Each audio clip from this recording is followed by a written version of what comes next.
So let's talk about an example of how you potentially could be losing money. So on short form content that I had, where this lady was saving for a never full, and she was putting into one of these different boxes or saving devices. And I said that pretty much if you're saving money in there, you're only getting 0% APY. We already talked about APY, correct? So if you're saving in a shoe box, something like that, you're not getting interest.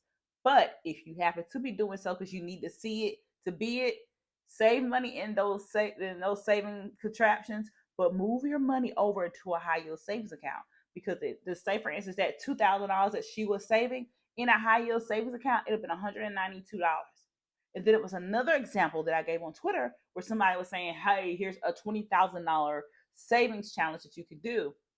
But here's where actually they would have saved in a regular savings account, how much they would have got.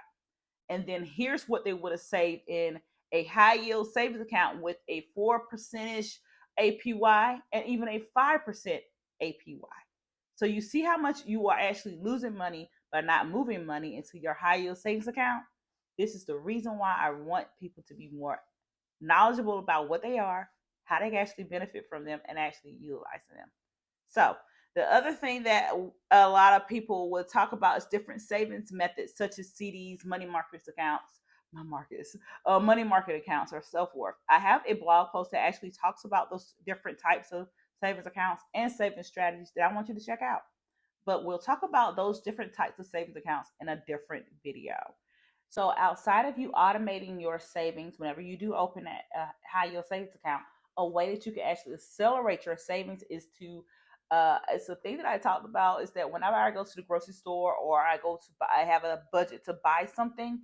Say for instance, if something is $300 and it's only coming out to me spending $100, that $200 I actually move it to a high yield savings account, or I move it to a bill, or I move it to pay down debt. So say for instance, you go to the grocery store and you only budget to spend $200, but you end up only spending $150. So that $50 that you have, move it from your account for your grocery bill and then move it over to a high yield savings account.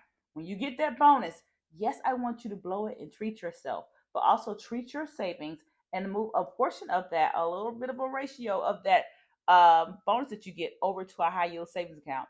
You're actually giving that dollar a job and extending it beyond that. So whenever you find the extra, move it over to enhance your savings. So another thing that I would say is finding how much you can save within your budget. This is why budgets actually, no matter how basic it may seem, budgets are actually the building blocks for you knowing your wallet to build your wealth. You can itemize how much can you actually save every paycheck, and then you actually can automate it. So the thing around savings is to keep in mind is that it's like you're paying your bill for later now. And whenever you want to, if you have to handle life, having a savings account will either save you, let you splurge, or find you security in the future.